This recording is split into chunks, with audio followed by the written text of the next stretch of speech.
financial system, which we can discuss at length. Our entire financial system is designed to steal wealth from the poor and just turn it into numbers on the screen of the rich. Destruction by design. Yeah, oh yeah, the whole thing is corrupt. And when you understand the system, you understand that the system is rigged to a point where most people do not stand a chance to ever win. So let's talk about this. In what way is it rigged? It's rigged because, we can go down the economics of it all. Yeah. But my very basic premise of it is that there's a whole bunch of people out here who are effectively slaves. And when you're a slave if you have a job in any form, effectively. Some slaves are better paid than others, but most people are slaves.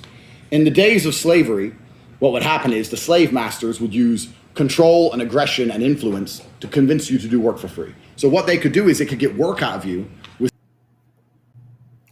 I'm going to push back a little bit on what Andrew Tate's saying. Yes, there are parts of the U.S. financial system that are scammy. When you look at things like payday loan companies, which he doesn't mention, when you look at the insurance system, which he doesn't really mention. But I'm also going to highlight that what he talks about with savings, it's just not accurate, and the data does not show that. It does not verify what Andrew Tate's saying.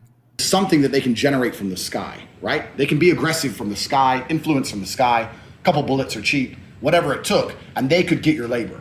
Now we have the exact same thing, but they just use fiat. They use fiat money. If the people in charge of the world can print unlimited amounts of said thing, and you'll give up your life for certain amounts of said thing, then they own you. They control you. Oh, you need $100 to do this. Print. Off you go, slave. It doesn't matter. It's not real. So who cares? So the entire world's a slavery system to some degree. Maybe you can make enough of those dollars and buy your freedom, as I have, right? But in general, it's a slave system. And anyone who's out here who still believes, because it seems to be there are some people who still believe in like saving up and save my money, and if I'm really diligent and I get a mortgage, and in 28 years I might own the property. Man, it's a trap. All of it is a trap. Have you ever met a rich person, asked them how they got rich, and they said saving? No. No. This is the biggest. Sweeping floors. I work. So this is where I'm going to disagree with them. You can get wealthy by saving, but you don't just put the money in under your mattress. You have to invest it. I would argue S&P 500 is a very good place to do it. Real estate's a good place to do it. I don't say this to brag. I'm trying to provide a counter to what Andrew Tate's saying. I'm 31 years old. I have 4 properties, and I do have mortgages on these properties. But I also put a lot in my 401k and my 457. And at 31 years old as a teacher, I'm doing fine for myself. I'm not independently wealthy at this point, but I think that soon I will be, and I think I'm on the right path. And I'm going to argue that people that are accountants or plumbers, or maybe they work in HVAC, or maybe they're nurses, people with regular jobs, teachers like me, that they can, through discipline, put themselves in a position where they're financially independent. But it takes frugality and it takes time.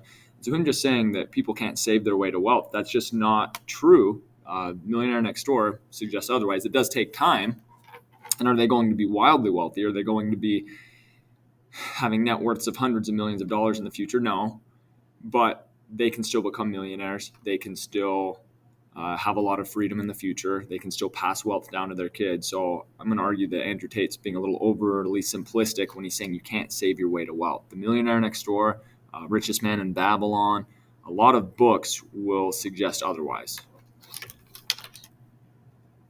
So hard. I sweep so many floors. And I saved it. And I didn't have that morning coffee, you know? Complete lie. And everything they teach you about financial literacy is a lie. Everything they teach you about wealth creation is a lie. Everything they teach you about what you're supposed to do with your money and how you're supposed to think is a lie. They get your ass in debt at the very, very beginning. So how did you realize all this? How did you realize all this? God has his favorites. No, how did you realize all God this? has his favorites. God can instill potential into an individual, but doesn't mean that the individual is going to fulfill that potential. Something in the environment has to happen. I operate with divine purpose. Absolutely not. So how did you realize all this? I've always, my entire life. So my father was a chess grandmaster. I was a chess. When he said they teach you this, who is he talking about? Is he talking about the public school system? Because I have an endorsement in financial literacy. So I've taught financial literacy classes online to high school students. I could teach this course year round if I was at a high school and they had that course available and needed a teacher. The financial literacy courses, they teach people to be frugal. They teach people to invest in 401ks. Again, a 401k and a 457, if you have someone that makes $100,000, a government worker that makes $100,000, if they're able to, they can pump $46,000 into a 401k and 457 if they max both of those accounts out, and they're going to pay now taxes as if they had made $54,000. That's a great thing. That's so good because you have money that is being invested in these accounts, and also you're saving a ton on taxes. So when he's saying things like who is he talking about? It's like the government, as if the government is all just like one united force. There's competing voices within the government. He tries to oversimplify things and make it seem like some type of conspiracy. So again, that's why I'm pushing back on his message. Someone could argue that there are a lot of weaknesses within the system, or that there's a lot of like exploitation within the system. The system's designed to make the wealthy. That's true, but he doesn't give the specifics of how it does that. And he basically is just like, I don't know exactly what he's arguing. He's arguing people shouldn't save and invest. Like, what exactly is he arguing here? That everyone should be an influencer like him? Like, it's not numerically possible. Maybe some people can, but a lot of people are going to work regular jobs. You might as well teach them, hey, save and invest, be smart, live within your means. Don't buy flashy cars, don't go on nice trips, and you too can achieve financial independence and save and have a good retirement. Player. So at the age of 5, I was Indiana State chess champion, and then when I was 8, I was on my way to becoming a FEDE master, so I was one of those child chess geniuses. I never actually ended up becoming a chess master because we moved to England. My father stayed in America, blah, blah, blah. But I've always been good pretty good at analyzing the chessboard. And even from a very, very young age, I just understood, and I don't know exactly where I got it from. I understood the world is a scam, all of it. I was walking to school one day, walking to college, sixth form, with my 4 friends, and a Ferrari went past. And I was like, bro, how do we get one of them? He's like, oh, don't know. I said, what do you mean don't know? Doesn't it bother you? He has 400 grand for a car. Doesn't that anger you that he has 400 G's for a car and our parents are broke, we're in a council estate? They're like, I guess. That's the average man. Like, the average man has no fire inside of him. I'm 16. I couldn't sleep for 3 days because I saw a Rari. I was like, I want a Rari. I want one. Yeah. Now I have 4. Right? So this only is 4? Only 4, but I have 22 cars as a whole. So only 22? Only 22. Sorry.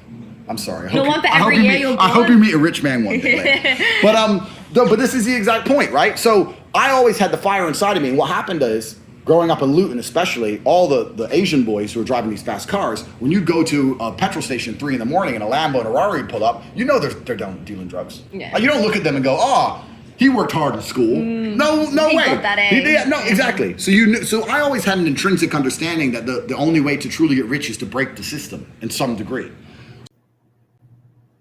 I think it's remarkable when he talks about the system being a scam. He doesn't call out like actual specific scams, like Trump University, for example, where some have accused like his courses that he sells as being scams, or payday loan companies, or like, again, the insurance industry can be argued that it's a scam. He doesn't outline specific scams. He's indicating that the school system, where it teaches people to, go to trade school or go get a job as like a doctor or lawyer or dentist or accountant, he's indicating that that's the scam. And so, again, there are plenty of scams in society, but he is not accurately identifying what these scams are. For the vast majority of people, they can make good money and live a good life by following the system. Now, he says that they encourage people to go get debt. I would encourage people to not get debt, and if they do good enough in high school, they can get a scholarship. They can find ways of hopefully paying less for school or not paying as much for school, go to a community college for a few years before transferring to a bigger university. But what he's identifying as a scam is he's not correctly identifying the actual scams. There are a ton of scams in society. Day trading, there's a ton of scams within there with these fake gurus. But he's, again, not correctly identifying that. He's indicating that school is the scam, and that going and working a 9 to 5 where you might get a 401k, that's a scam. I'm just going to disagree with that. So when I was going to school and the school was trying to purport the system, they're trying to convince me that the system is the best way to have a successful life, I was sitting there going, but everyone's living the life I want broke the system. I don't believe in any of this. So when he talks about operating outside of the system, I'll say it's not about operating out of the system in terms of education. I would say it's in consumerism. You don't want to fall for the trap of consumerism that many people push. And to me, that's buying nice cars that depreciate in value as soon as you drive off the lot. That's buying a huge home and being house poor, and then you don't have money for other rental properties. You don't have any money for pumping money into 401k, 457, other accounts. That's the type of system to avoid, but it's not the idea of going to college and getting a job. In fact, I would argue you want to work as many hours as you can so you have more investment money. And if you do that early in life, you're going to be a lot better off long term. So when he says the system, as if it's like going to school, you're in the matrix if you go to school, and if you go to college, if you become an accountant or a lawyer, I'm just going to disagree with that and say that's actually a very stable, good path. But the system you want to avoid is high consumerism, getting a wife that wants to basically spend a lot of your money. So again, get prenups. Think outside of the box in terms of consumerism, but this idea that there's all these other paths to wealth. Yes, the entrepreneurial path can be good, but often you need skills and you need money to even fund that in the first place.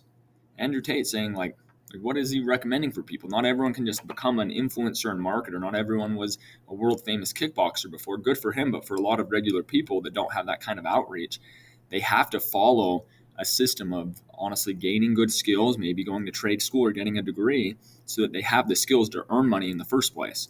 So in terms of getting out of the system, I'm just going to say that that's about consumerism is really what matters, not about like don't go to college. Thanks for watching. Go ahead and like and subscribe, share the video.